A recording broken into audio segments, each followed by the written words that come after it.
On this week's Gridiron Report, we have both the NFL draft results and two more games from the Pistons playoff series to break down, so let's get into it.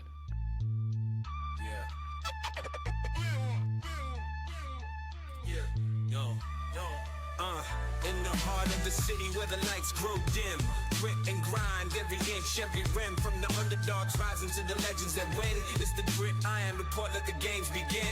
Every highlight's a journey, roads paved with fire, sweat, tears, and hustle that never expire. From the rookies on the rise to the old hands retire, Gridiron is the place for fans to conspire. Hustle on blast, beats thundering loud, champions are born from the roar of the crowd. The Gridiron Report, where the stories are proud. Tune in, bring the heat. Welcome to the Gridiron Report, your Lions First All Detroit Sports podcast presented by Mic Drop Media. Today is Wednesday, April 29th, and once again, Brad Holmes kept us guessing during this year's NFL draft. So let's start right there. We're obviously a Lions First podcast, so we're going to start with the NFL draft. We're going to get into some Pistons stuff, wrap up with some Red Wings and Tigers things. But starting with the NFL draft and the Detroit Lions, we actually have two things to discuss before we actually get into the draft. First and foremost, as the draft was starting, Brad Holmes came out and said that all the Jameson Williams rumors were all completely unfounded. He was quoted saying, "We never even entertained that." I think further on in that quote, he said something along the lines of, he doesn't even know how they got started. It really did seem like it was kind of a social media thing. I did see that I think it started from one article that was written by a gentleman. I'm going to leave him out of this so we don't bring more attention to it. But it was started, and he actually issued a formal apology, just saying like, hey, this was totally taken out of context. It's not something that I think would happen. It just was interesting based on who the Lions brought in. But everyone can rest assured the Jameson Williams rumors, whether you liked them or not, were all proven to be unfounded. And as such, the other sort of news outside the draft that the Lions had, we officially picked up Jameson Williams' fifth-year option.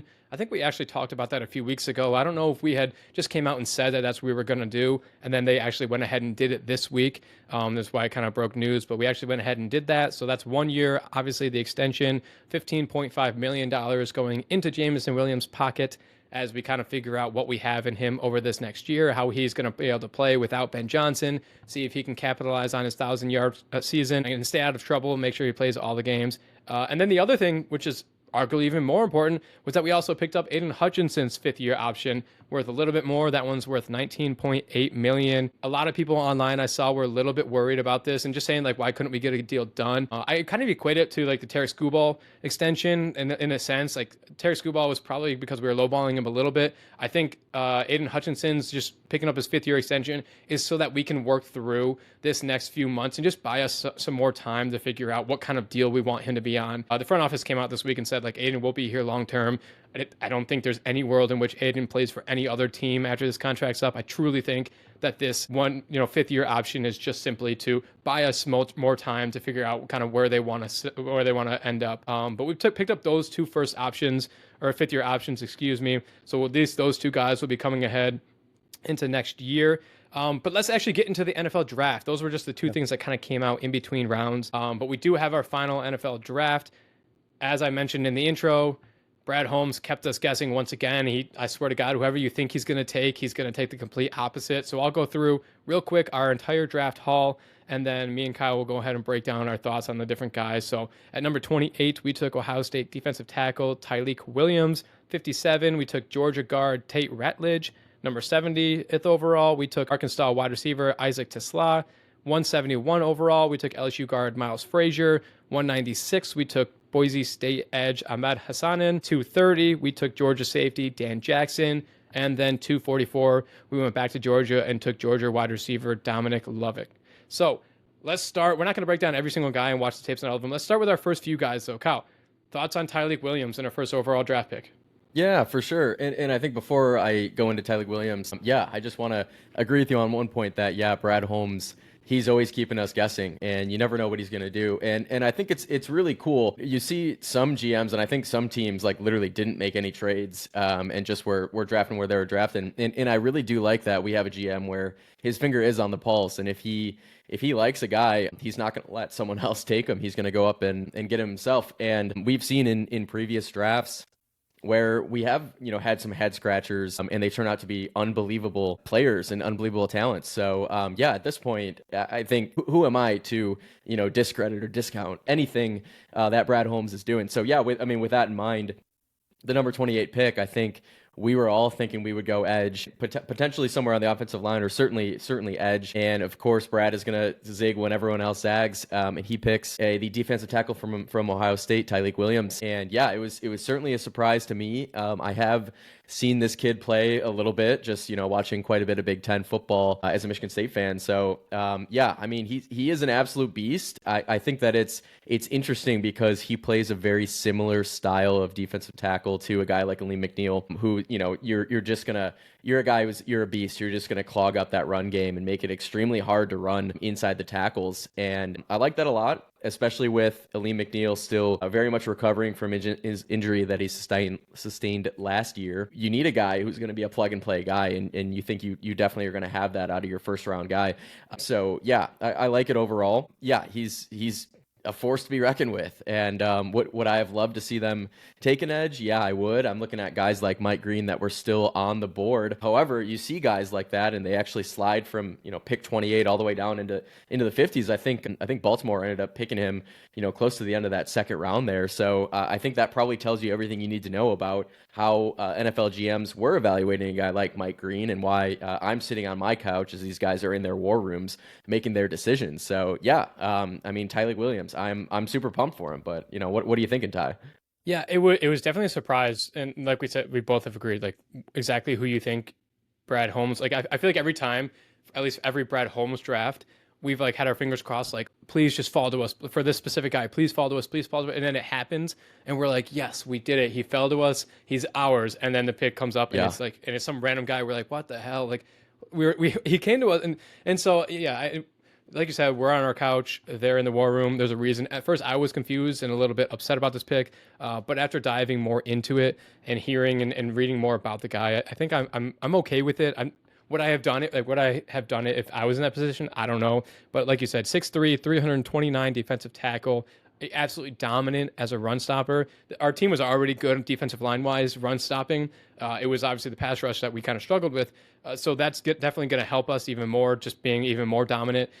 It's a little bit more of a luxury position, in my opinion, just because you will be getting a lean back this year. We're hoping, before Thanksgiving. You still have DJ Reader, he had, that's a little bit of a bum leg, but he's still definitely serviceable for at least one more year. So I feel like you could have plugged a different hole rather than go for that long picture with Tyleik Williams. But like I said, fantastic against the rush defense. Had an 88.6 PFF run defense grade in 2024, which was the fourth highest in college football. Has an extreme football IQ. If you just like watch any sort of film of him at Ohio State, there's countless plays where it's a screen, and he just blows it up, and he smells it out immediately and is able to blow it up and get the running back in the backfield. So he's super good at kind of sniffing those out and having the instinctual moves there. Not quite as developed as a pass rusher, but that's not to say that he can't be.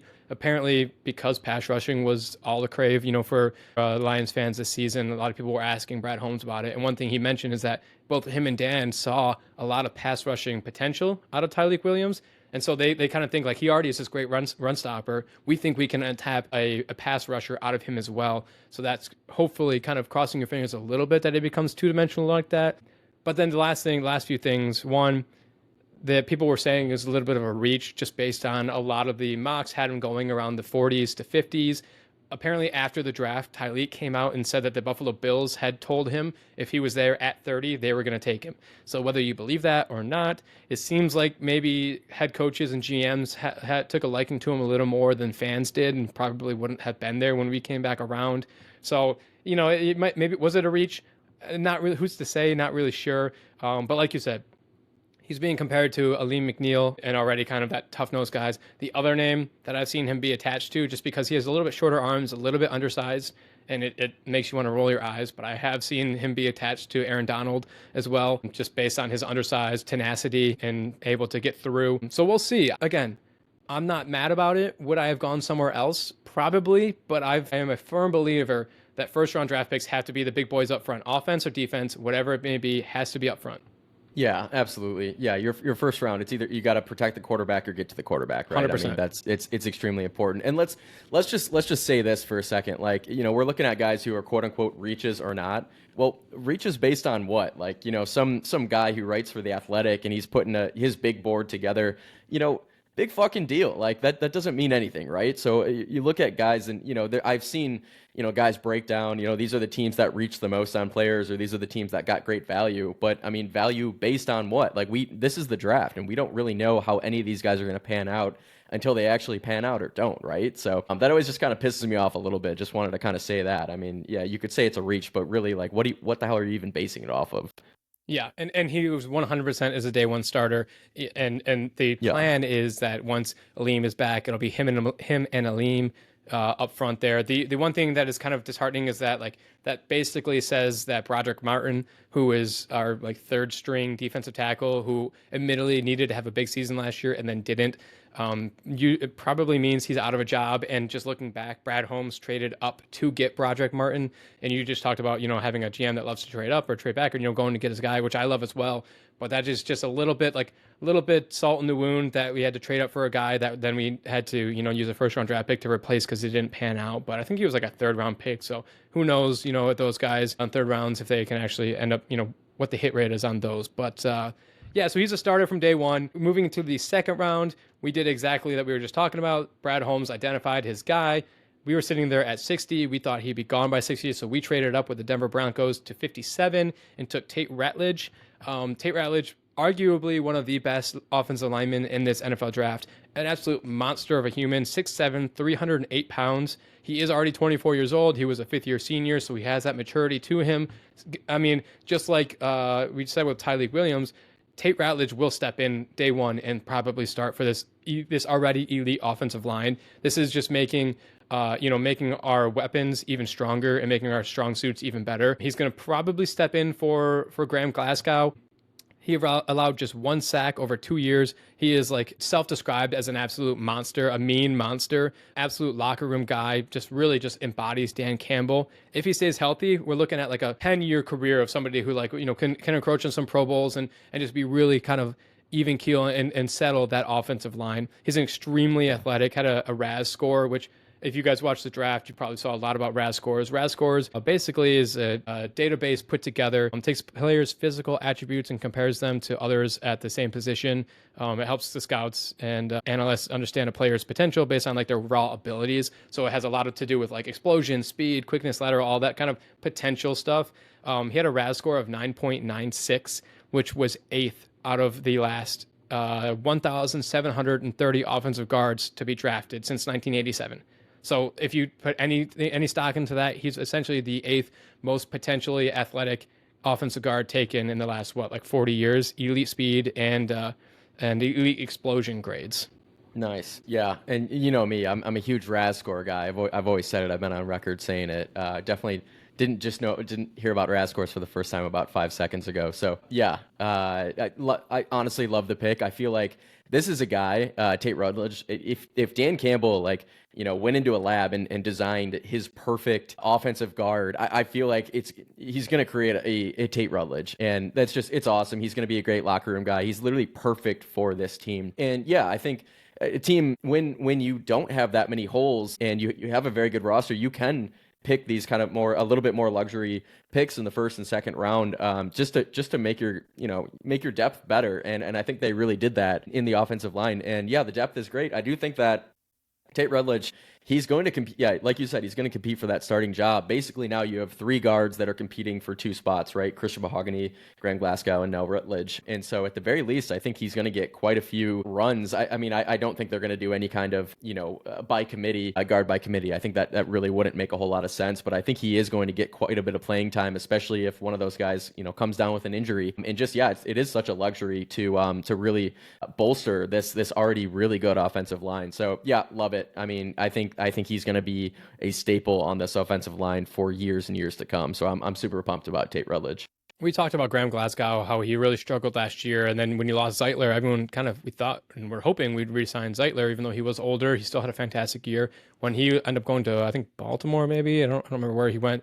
we kind of were like, oh shit, we're stuck with Graham Glasgow. This is the perfect pickup. I mean, Rutledge would have he would have had a first round draft grade if it weren't for injuries last year. So the fact that he slipped to us at 57 is great. The only downside, I say, is that he only played on the right side of the offensive line in college. He doesn't have very much position versatility, only played the right side. So that just makes it a little more difficult of guys, where you can play. And it truly isn't as easy as like just sliding over to the other side and just doing whatever you did backwards. It's people, a lot of times NFL players will equate it to like learning to dribble with your opposite hand, or, learning to throw a football or a baseball with the opposite hand. It's kind of learning everything backwards, or like batting For sure. with the opposite hand. So it's not as easy as sliding people around. So that's a little bit of a knock on him that he's only played the right side.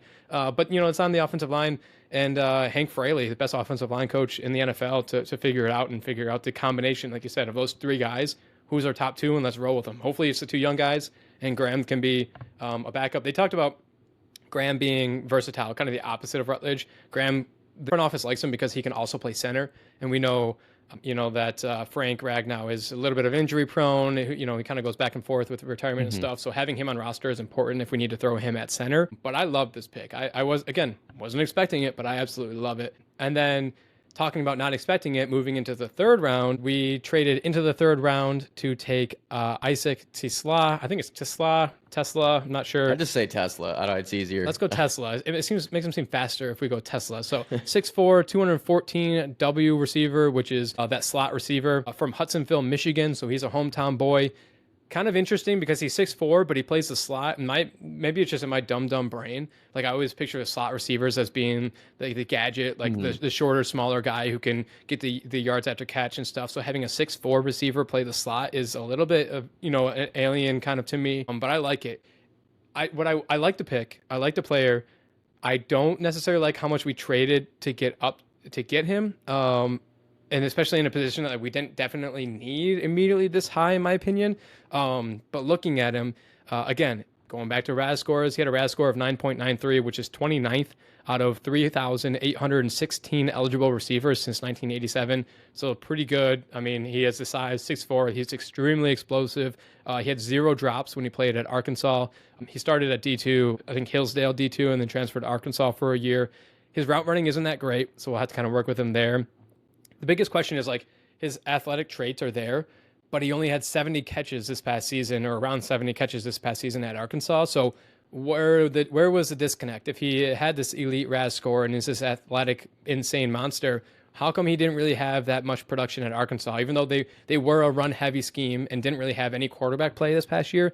Kind of a little bit concerning that a guy you traded up to get, who kind of on some spots and some draft boards, again, we talk about reaching, had like a 5th to 6th round mock draft position. So it's a little bit interesting, but he did return punts, and he's an insane athlete, and he's a hometown boy. So like, it's kind of one of those, like, I don't know how I feel until we get out there. And then the last thing I'll say about it, until I get your opinions on it, Brad Holmes also found Cooper Kupp and Amon-Ra St. Brown in like later rounds. So if there's anyone who has earned the right to take a receiver and you have to wait it out and see if he was right or wrong, it's Brad Holmes.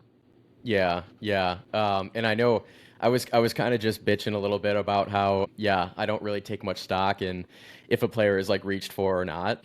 But I think in this case, I will say it. I'll probably, go back on my words a little bit there and say that, this does seem like a bit of a reach. But I mean, I don't know a ton about the guy. You talked about his productivity or maybe lack of productivity at Arkansas. I'm really not taking any stock in that. I mean, I just feel like they were kind of a shit team last year. They went 7-6 in the SEC. So, or I guess 3-5 in SEC play. But I just feel like they probably didn't have that much quarterback play. So he had 70 or so receptions. That I'm not really looking into that too much. But I like his size. I think that, if there is a coaching staff that can get the most out of players, it's probably the Lions coaching staff. So a guy who's 6'4" and still has some speed and great hands, I feel like, you are going to find a spot in this Lions offense. And right now, I mean, it might be it might be, their fourth best receiver or fifth best receiver, but I think there's definitely a way where Isaac Tesla can, work his way up and really become, a go-to guy, especially later on in the season. You see it a lot with receivers, especially later round guys. Maybe they don't play a lot early on. They're still very much learning the offense, learning the playbook, learning how to be an NFL receiver, and then later on in the season is when you kind of see them come on. So I wouldn't be surprised if we saw him, a little bit later in the season with a bit more of an expanded role after he kind of learns this offense. But yeah, I mean, love the size. I don't know exactly how they're going to use him. You got the slot merchant himself, Amon-Ra St. Brown, and I obviously say this facetiously, he's one of my favorite players, but you got him in the slot. So yeah, I don't know. Tesla as a guy who's 6'4", I could maybe see him lining up more out wide, even though he didn't really do that much in college. But either way, in Brad we trust. Till I die, until Brad shows me otherwise, we are going to trust the Lions GM Brad Holmes. So yeah, we'll see from there. But yeah, that's what I think about him. Yeah, I think the goal for him is like to learn, because I agree with you. Amon-Ra is really the slot guy there. So I think the goal is for him to kind of learn the NFL this year, learn playing outside. And we have our boy Tim Patrick on a 1-year deal. I think the plan is to, after this year, move on from Timmy P and let Isaac kind of take over for that outside position and learn the differences between inside slot, like you said, outside, and uses his size, because he goes up and he pinpoints the ball, high points the ball extremely well, and can go up and moss people. So it'll be interesting. Let's just kind of quick fire over these last few guys. We don't need to break down all the rest of the guys that we got in the draft, but just a few notes. We then took Miles Frazier, another offensive guard who is arguably, in my opinion, just as good. Like, I don't know if it was just such a deep offensive line draft, but I love the two guys we end up getting. So this was actually we traded a compensatory pick from Dallas. So we had a listener voicemail from Dre asking about those draft picks and how compensatory draft picks work. That one we got an extra third-round pick. We actually traded away our third-round pick last year to get Carlton Davis, and then we got an extra one this year. So really how that works is we got that from the Rooney Rule, in which we put Aaron Glenn in a position, we promoted him, we put him in a position to succeed. He then left our program, our franchise, and was a head coach, obviously for the New York Jets. So the Rooney Rule states that if you have a coach of minority, that if you put him in a position to be promoted and then he goes on to become a head coach or a GM, has to be one of those two spots, the team that he came from, that promoted him and put him in that position to succeed, is rewarded with an extra pick. So that's how we got actually 2 third-round picks. We got this one for this year, and then we got another one next year that we actually ended up trading away, and I'll get to that in a few seconds. But back to Miles Frazier, 6'6", 317 pound guard from LSU. 4-year starter, primarily played right guard, but he also played a little bit of left tackle. So he has, and actually left guard and right tackle. So we kind of played all over the line, has that versatility that you didn't really get from Tate Ratledge. Again, I think Tate is going to slide in that offensive line and start immediately. Miles will be a little bit more of a depth piece and can kind of work his way in there, but I love that pick too. Again, I will never be upset about taking big men up front or on either offensive or defensive side of the ball. You had probably the most anticipated draft pick of the entire draft, and that was when we finally took our edge rusher. So we took Ahmed Hassanin from Boise State in the 6th round. He is an absolute, from what I'm reading, he is going to be the absolute steal of the draft. He just started playing football in 2019, so he's only been playing like 6 years. But he, again, 6'2", 267 pounds, has a motor that can compete with anyone in the NFL draft. He is an absolute Dan Campbell guy. He, again, has all the potential, but just doesn't really have the experience yet. So we took him a little bit later, a little more of a project. But, I mean, he is relentless. After he was drafted, he was quoted saying, "This fit is perfect for me. I will never stop. I will never settle." Relentless, 100 miles per hour on every play. I'm ready to die on the football field for anyone who believes in me, and that includes Coach Dan Campbell. I mean, if that doesn't just shout, like, Coach, I will die for you on the field, if that doesn't shout Dan Campbell, I don't know what does. So I'm super excited for him. And then you also finish up the draft with 2 Georgia guys, Dan Jackson, safety, who lays the absolute wood. If you get a chance to go look at Dan Jackson's highlights at Georgia, that man can hit. I mean, it's just like you can put it to any sort of hip-hop song and just put his highlights in there and it'll pump you up. So I love that. And then the final guy that I will say wasn't actually drafted. We signed him as an undrafted free agent. was Jackson Meeks, a receiver out of Syracuse. We actually signed him to a guaranteed $200,000 contract, which is a little bit high for an undrafted rookie free agent. But the thing here is that he is Zadarius Smith's nephew. So a little bit, I don't know. We know that the conversation is still going on, especially with taking Hassan in a little bit later in the draft. I want Zadarius Smith back, so it'll be interesting to see if that was a little bit of a move to be like, hey, Z, come on back, hang out with your nephew. Let's get you another 1-year deal. Let's figure this thing out. Let's run it back. So those are kind of my thoughts finishing up the draft. Interesting. Yeah. And we talked about it. I think we're kind of both on the same page that if we can get Zadarius Smith back for, decently cheap, it's a great idea, and we should definitely do that. So yeah, interesting to see that we're, signing an undrafted free agent like Jackson Meeks, happens to be Z's nephew. So we will report more on that when we have more. But yeah, I think just overall my thoughts on those last, 4 through 7 rounds.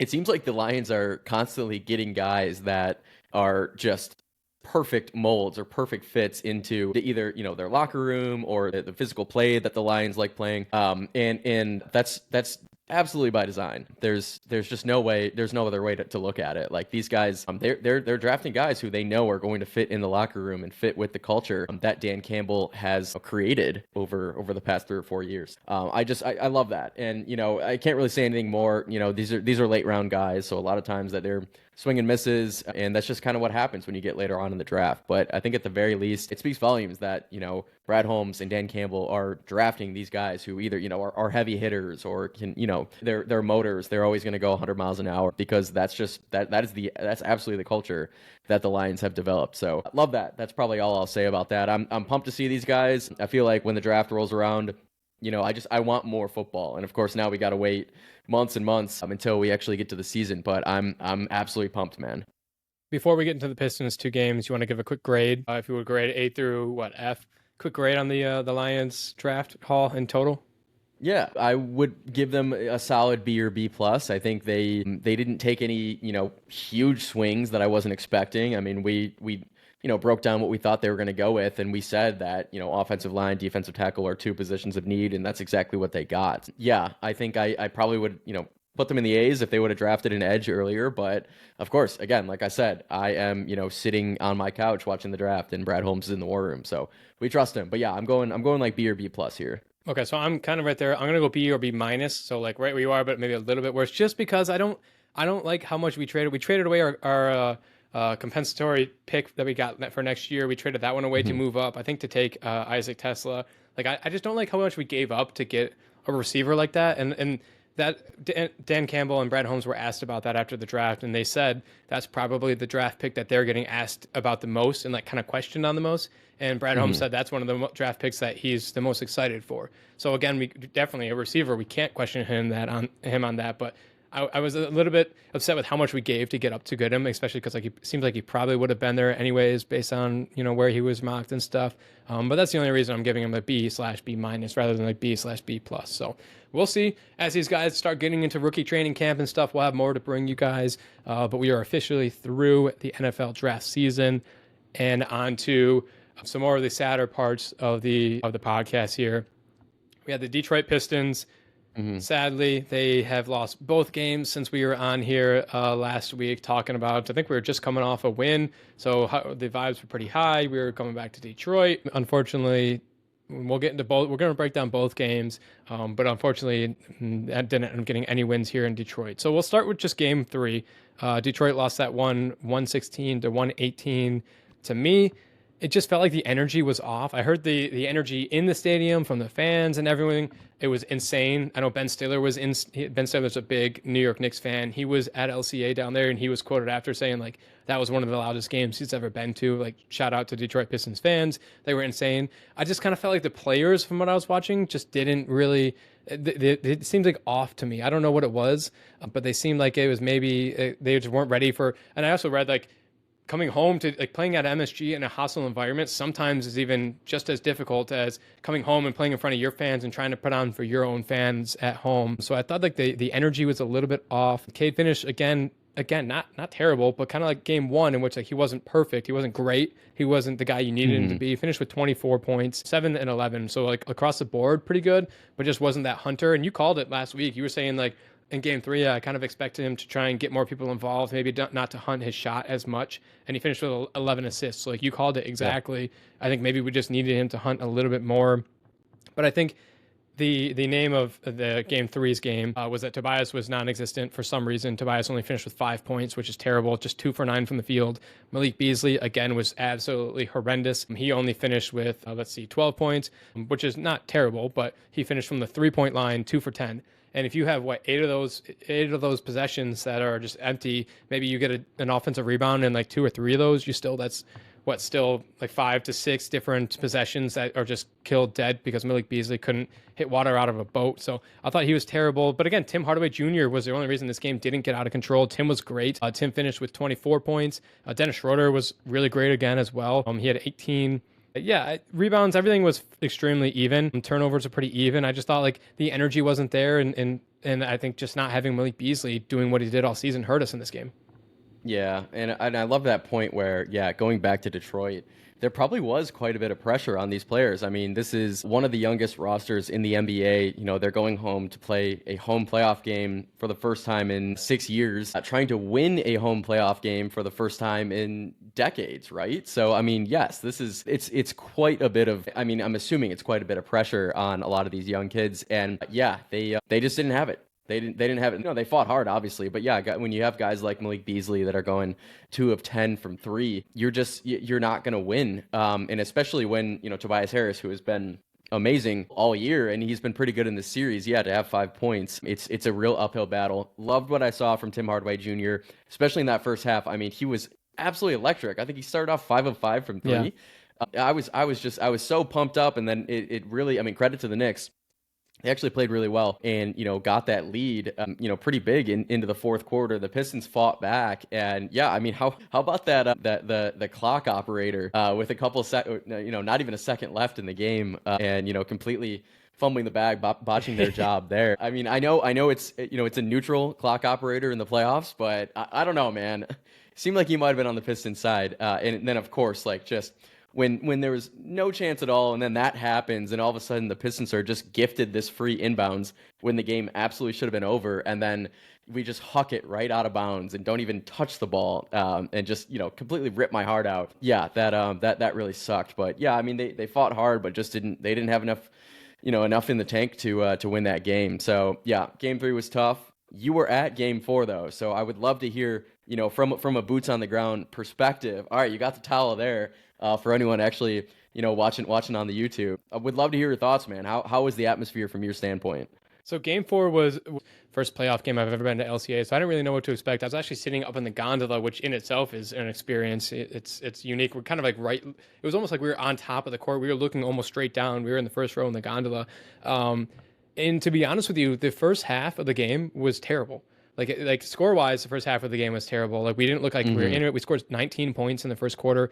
The energy was being just sucked out of the stadium. Like it wasn't fun for anyone. I don't think anyone not named Tobias Harris was playing terribly. There was no energy. Similar to game 3, like the players' energy just seemed off. And then as a result, the stadium energy was just kind of so-so. It was just kind of subpar. And then right before halftime, Tobias Harris had this kind of personal run where he was had a great defensive stop, making some plays, stuff like that, and got the entire stadium together at one time. Right before halftime, just saved the game from it being a blowout. It got us everyone energized. The entire stadium went crazy. It was absolutely deafening, and it was insane. It was awesome. Like I wanted that. That's what I wanted in the first quarter, but they couldn't. They started too slow, and thankfully Tobias Harris ended up turning that around right before halftime.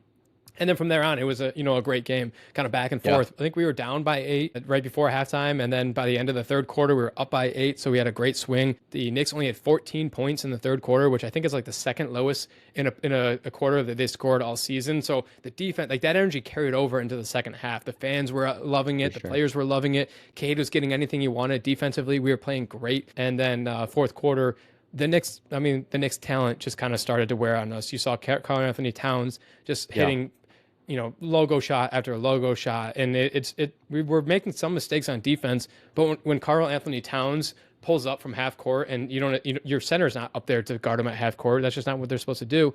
and he's just absolutely draining them and right in your face. I mean, it is brutal. So there's not much we could do there, but we definitely didn't give ourselves any help with the way we started the game. We started the game with 10 turnovers and we're 0 for 10 from deep. Like, it was comical for most of the first quarter and the second quarter, how bad we were from three. Finally, Tim Hardaway, I think, hit one, and that kind of like made things a little bit better. But it was actually like embarrassing how bad we started the game. I think Cade finished with 7 turnovers, so like it just kind of a real sloppy game and dug ourselves a real big hole. I think credit to the guys for battling back, because that first half, especially the first quarter, I mean, it looked like they didn't even want to be there. And I'm like, what the hell, guys? I mean, you're literally playing in Detroit, home playoff game. And I couldn't even have imagined them starting worse than what they did in that first quarter. And so, yeah, huge credit to them for fighting back, getting that momentum back. And actually, yeah, they were kind of in the driver's seat down the stretch. And then, yeah, to your point, Ty, the Knicks talent just took over. And Cat made... it was actually, I think it almost positive it was 3 consecutive possessions, if not like 3 out of 4 possessions, where, yeah, Cat pulled up from the logo, deep 3, and then he had just, crazy fadeaway on the baseline where he was like pretty much out of bounds. And I think, he, shot a fadeaway. I think the ball was like almost over the backboard, just an absolute swish, just an absurd shot. And then on the next possession, he canned another 3. And yeah, the Pistons fought back again, but yeah, I really do think that the Knicks talent took over. And if you look at both rosters, I mean, you put Brunson up there, you put Cade up there. But then besides that, I feel like the Knicks core is they're significantly better than the Pistons core right now. They're older, they're more, established, mature. But yeah, I think guys like Bridges and Hart and Cat, certainly, they're on another level, and they've been playing at various levels in this series. But yeah, Cat especially, I mean, he turned it on. So you gotta tip the hat there. But I think we would be remiss not to talk about, that the foul, or I should say no foul, no call at the end of the game, when, yeah, the Pistons very much have a chance to win. Cade absolutely gets to his spot and, misses a shot that, he would probably be the first to tell you should have hit that shot from the free throw line. That would have, it would have put us up 1 with probably about 5 seconds left. And then, loose ball gets back to Tim Hardaway in the corner, and he's clearly followed by Josh Hart. And, there was a no call, and the refs admitted after the game that it should have been called. And it feels like time and time again, Detroit sports, this is just, we're used to it. It's happening. Like, you get absolutely screwed. And, I don't want to be the guy that's like always, blaming the refs there, because, we talked about it in the first half. The Pistons didn't even want to be there. But, at the end of the game, when a foul should be called, you can't have the refs swallowing their whistle there on clear contact. Yeah, I mean, being in the stadium, it was kind of like the Knicks, as soon as it wasn't called and the horn went off and the Knicks players ran out on the court, everyone was kind of just like standing around like, did that just happen? Or are they gonna review that? And no one left the stadium. Yeah. We were all just standing there like expecting something to happen. And then immediately you saw the police officers come and grab the officials and usher them into the locker room, and they're like, "That's it, like that's the game." It was, yeah.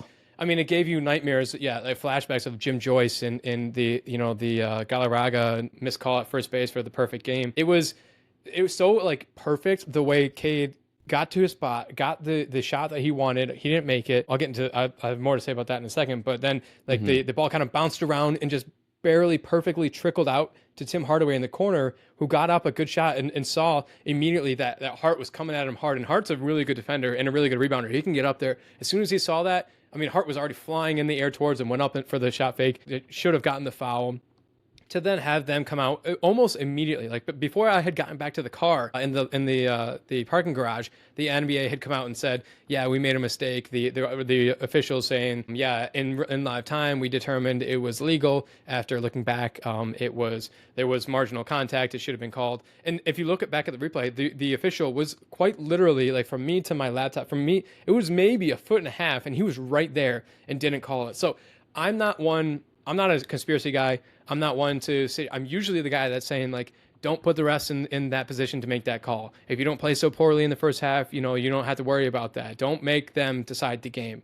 But I'm exhausted at this point. I don't want to be that guy anymore. I want to be the guy that's like, how many times are we going to fucking do this? Like, that's brutal to go. I mean, there's been like 3 plays and again, not all of them are the referees, but like 3 different plays in which the series could be 3-1 Detroit. And instead we're 1-3, I should say 3-1 the Knicks, going back to Madison Square Garden. It is, completely changed the trajectory of the series. Going back and tied would be insane because Detroit is actually 3-1 on the season at Madison Square Garden, so it's not really as difficult as we make it seem. But it's just, and to see then everyone talking about it, and about all the talking heads, as much as you want, like, you appreciate that they agree with you, but them all saying we sympathize with Detroit, like that's absolutely terrible, nothing's going to happen. I think Shaq or Chuck had said that those officials will be suspended, or at least he started saying those officials will be suspended, and then was kind of cut off, kind of signifying that like the NBA will do something internally, and they didn't want him to say,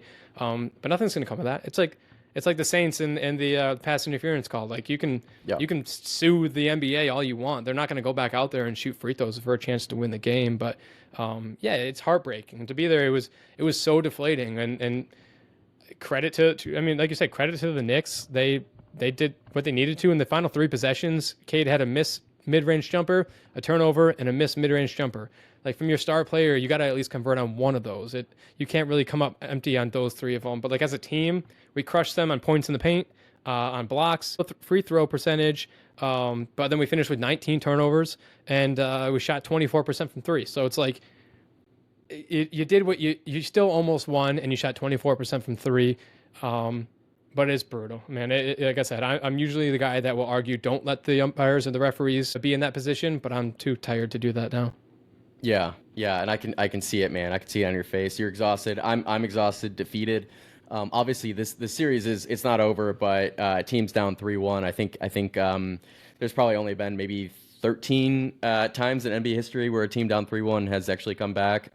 So yeah, I think it's about 4% of the time. So we're not going to sit here and say, the Pistons still have a great fighting chance. I mean, we know that it's an uphill battle would be an understatement, right? But I do think I do got to be the guy to say that there are still a ton of really good things that have come out of this series. Yeah. And of course, like I said, it's not over yet, but a lot of really good things that have come out of this series. I think for a really young team to get this kind of playoff experience and know that you have been in every single game. It's not like you're getting your ass kicked, 3 seed versus 6 seed, and maybe you squeaked out 1 win and it's a quote unquote gentleman sweep, whatever, you lost in 5.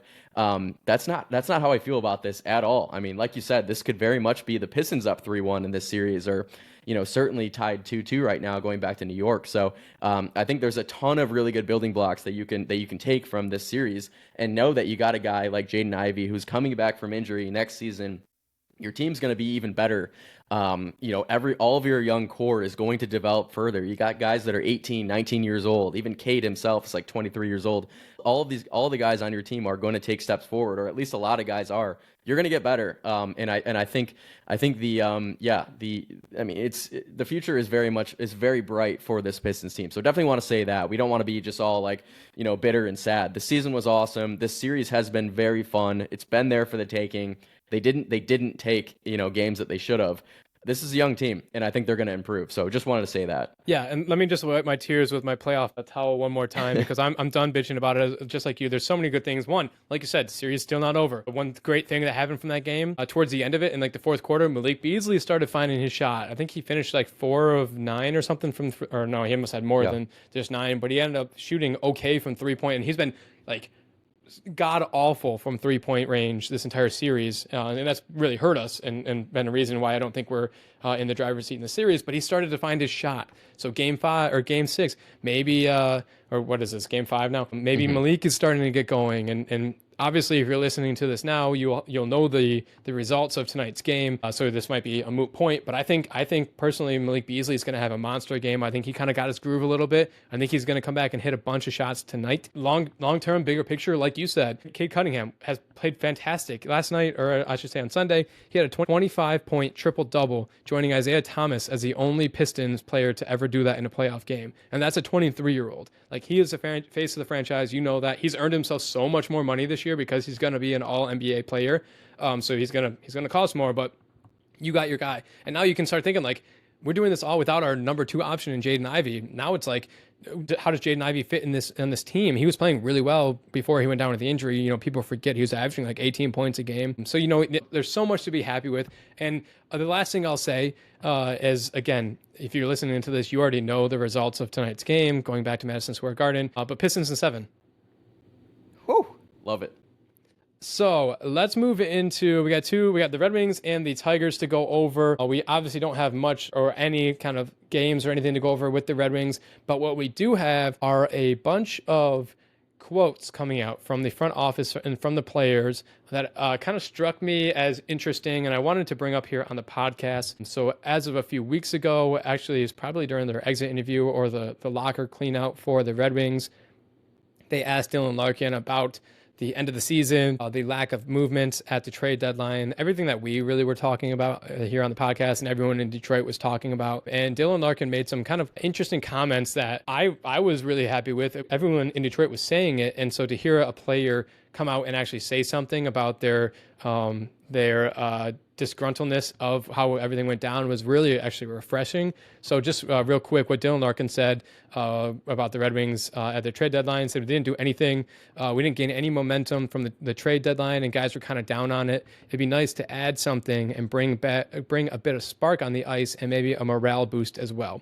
So that was kind of the quote that was out there. It went out there for about 2-3 weeks, kind of marinated within the media, within the front office. I'm sure they addressed it immediately in the front office.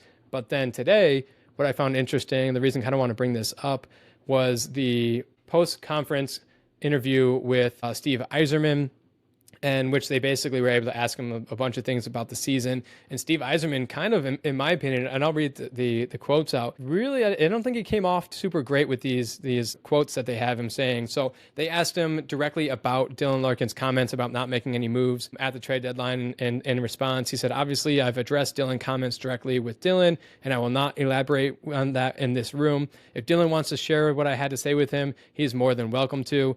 So essentially, obviously, he's saying he did address it with Dylan. I can't imagine that was very good. I don't know if Dylan and Steve Yzerman always see eye to eye on things. But then the other things that he also was quoted saying today when brought up the Canadians and the Blues, both were sitting outside the playoffs at the deadline, kind of in a similar position as the Detroit Red Wings. When asked about the deadline, he brought them up and said neither of those teams did anything. They both ended up making the playoffs and are playing very well at this time, led by their best players.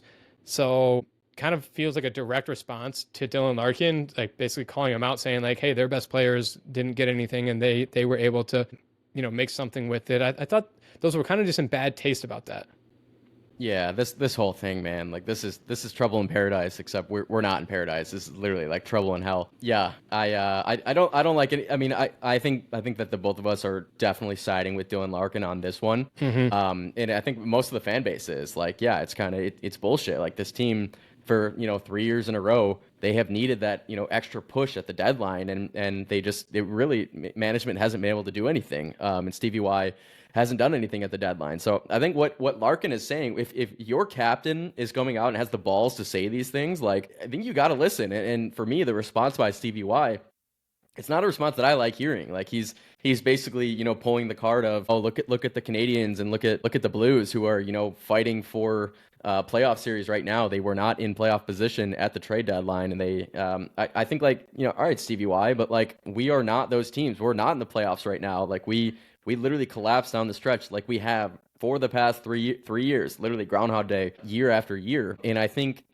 yeah, enough's enough. And I think you have to know that if your center, your captain is saying these things, that you should probably listen to him. You should take it into account. So yeah, I think it's a really horrible back and forth. It's not a great look for the organization.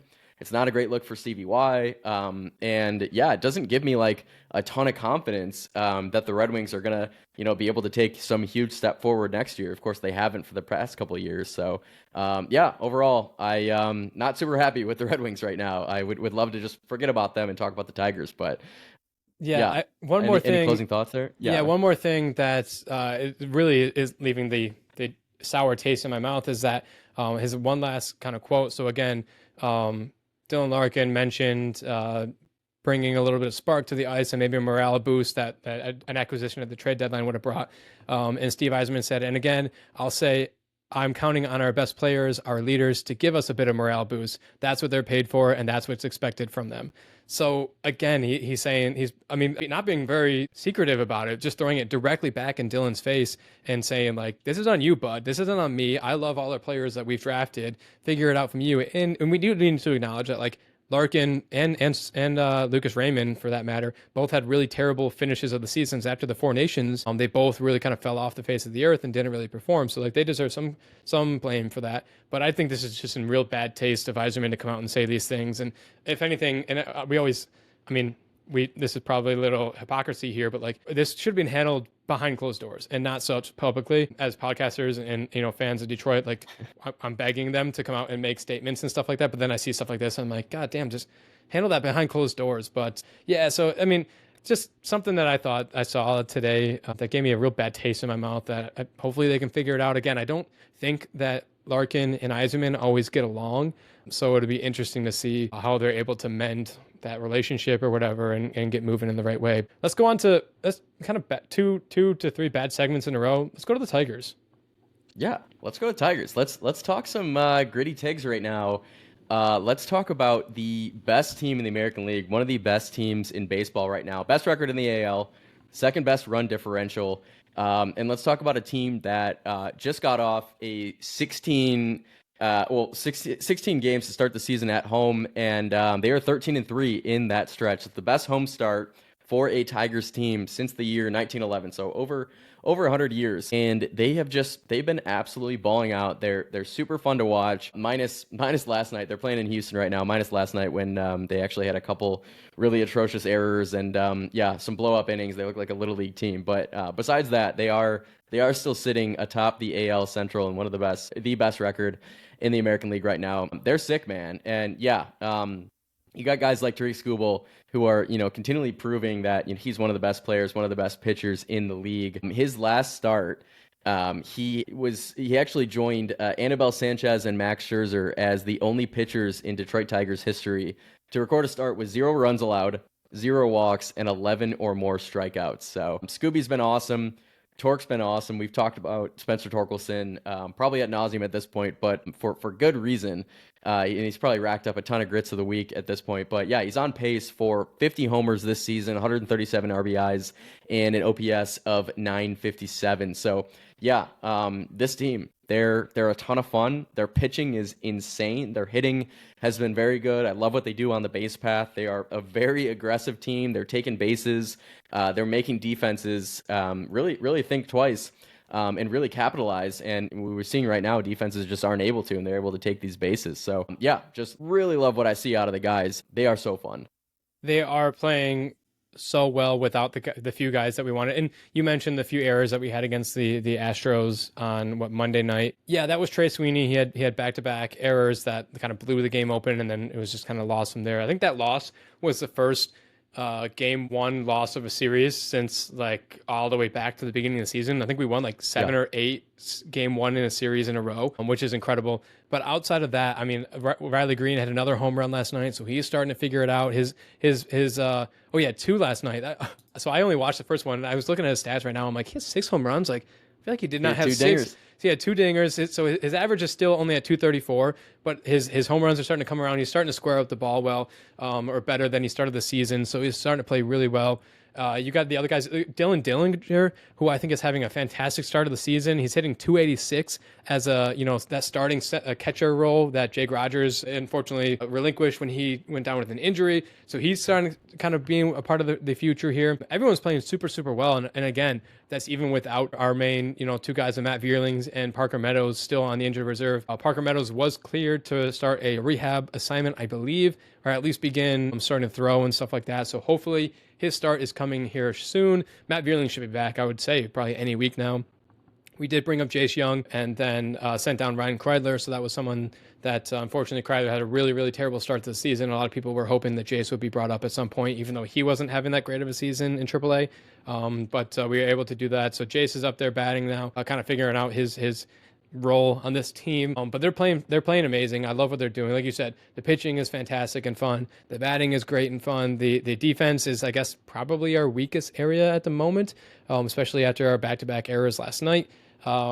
But other than that, I mean, you got guys like, Zach McKinstry leading the team in hits, leading the team in OBP with 426, leading the team in batting average at 321. I think I just had it up here for batting average. He is 11th in the MLB with batting average at 321. He's also, I think, top 15 in OPS, top 10 in WAR. Like Zach McKinstry, of all guys, the one we got in a kind of throwaway trade with the Cubs from Central Michigan, leading this team. I mean, it's awesome. It's a lot of fun.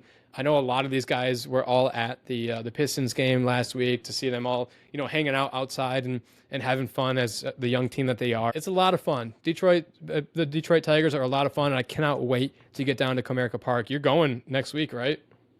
I'm going next week. Yeah, I'll be there next Friday. I think they're taking on the Texas Rangers on the 9th, and I'll actually be there tonight too. So we got boots on the ground, formerly Minute Maid Park, now Daikin, renamed, but down in Houston here.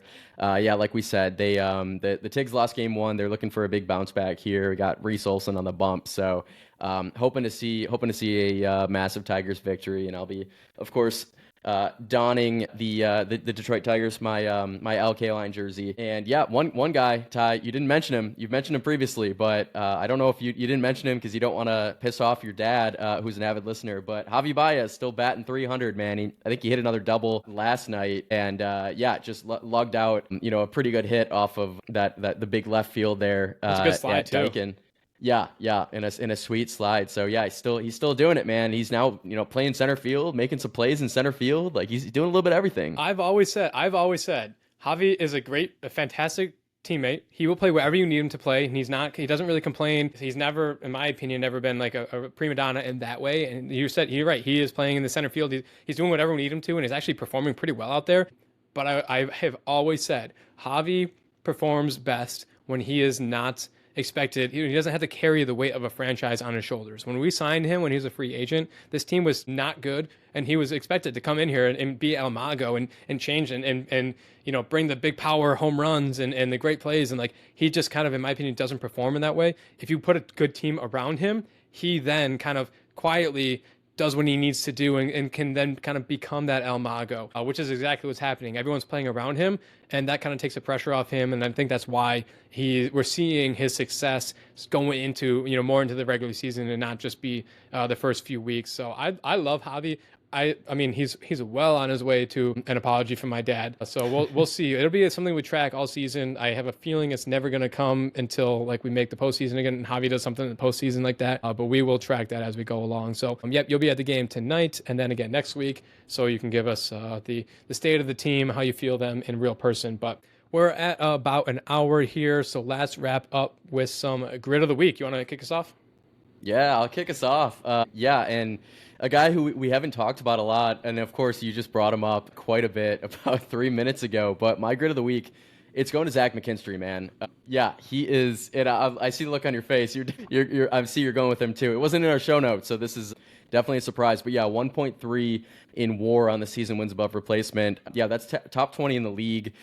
His OPS is over 900, and yeah, his batting average, insane. Batting 321. Yeah, you said he's leading the team in hits right now. He's leading the team in quite a few stats. He's been such a spark plug, and he's just so fun to watch. Like when he's up at the plate, like he might not be raking home runs, but he's gonna give it his all. Always, he's gonna lug out singles. He's gonna stretch singles into doubles. He's gonna steal some bases. And yeah, he is an absolute spark plug, and he's gritty. And so that's what, you want to win grid of the week, you got to be gritty. So yeah, for me, Zach McKinstry, man. He's the ultimate utility guy. Like in general, he's just a great utility guy, but then also as he's batting the way he is, he's irreplaceable. I purposely, when we were talking about the Tigers, I was going to say, I have a few notes about a certain guy, but I'm going to leave him out until we get to grid of the week. So I didn't spoil it, but I'll say this. I was kind of going back and forth between a few guys until I looked up Zach McKinstry. His birthday is today.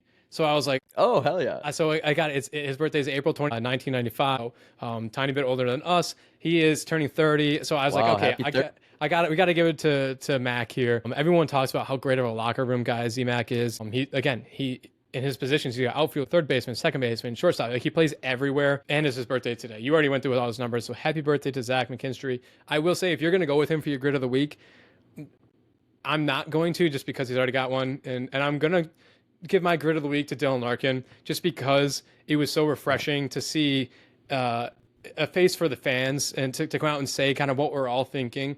And for me, it made me feel good that like the players are also thinking and talking about what the fans are thinking. They feel the same way. That is kind of like vindicating a little bit that that's still the same thought process with the players too. Like, we're not crazy. Now I will say, like, again, we got into it. Not a great look for this to happen in front of the media and stuff like that. They got to figure it out and get back on the same page. But I think it was nice and refreshing to have him come out and just kind of show a little distaste for what was going on, and hopefully they figure it out. So I wanted to give him a shout out and give him grit of the week for being a man of the people.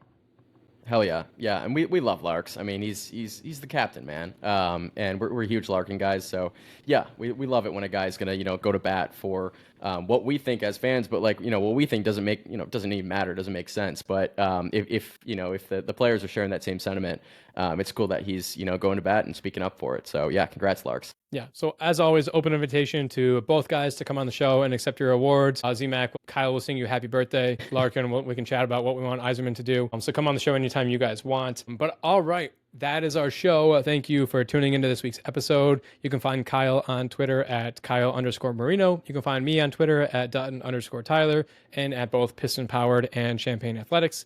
You can follow the podcast itself on Instagram at Gridiron Report, on Twitter at Gridiron Report 1, or you can watch us on YouTube at Gridiron Report and see the super cool Pistons playoff towel that I got at the game that we ended up losing. Finally, you can join the conversation next week by calling into the Gridiron Report voicemail for us to play and discuss on the podcast. That number is 313-306-799. And if you like this episode, please take a moment to rate it 5 stars and leave us a review saying so. Tell all your friends and family and everyone to give us a listen so we can start to spread more Detroit sports content. Anyone who will listen. So thank you guys for joining us this week. Thanks, y'all. Restore the roar. Let's go, Tigs.